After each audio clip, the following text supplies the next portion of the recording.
Did you relate to Rani in any way when In you many did read it? ways, yes, in terms of her journey, in terms of, I mean, obviously the fact that she has, um, the weight of life, and she has her baggage in terms of coming up from this naive kind of bank teller in a small town in that sense, but she's kind of made her way to the top, and she's kind of dominated a largely male oriented world in that sense, where I was also told when I decided to become a producer at 25 that you have no business even thinking about this, just act.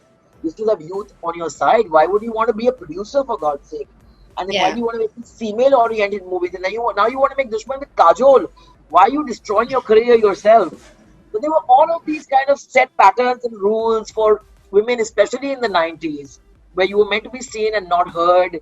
You're not meant to kind of admit to doing certain things. I mean, you could have 5 husbands or 5 affairs, but you couldn't say at 18, I have a boyfriend and it's puppy love, and you know, my parents are okay with that. So there was all of that as well. But I could relate to the fact that it's lonely at the top. I know what that feels like, because especially, I mean, nobody would know that more than Alankrita. When you become a filmmaker and you believe in something, very often you find that filmmaking is really a journey from, or of the alone to the alone. And very Yeah. often you find yourself feeling so lonely in the process, because you feel कि यार so and so might be there and so and so might be there, but finally it's you and your baby, and that film, no matter how, whether it's dead on arrival or whether it's going to kind of fly or whatever it might be.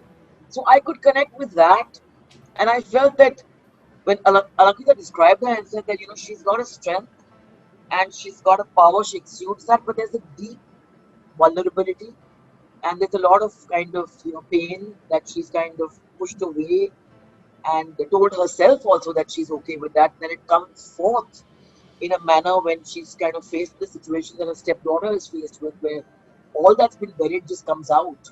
So I think that there was this amazing arc to the character, and she's Yeah. not atypical in many ways, yet traditional, yet not.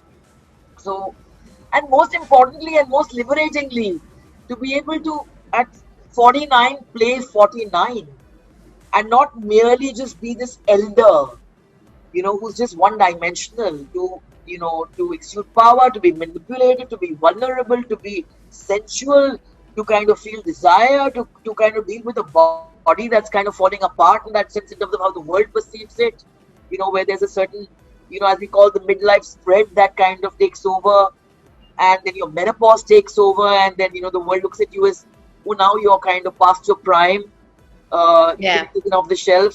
So many kind of complexities for all of us, I think, not only Rani, I mean, all of us. Subscribe to Midday India. Get direct notifications on all our videos by clicking on the bell icon.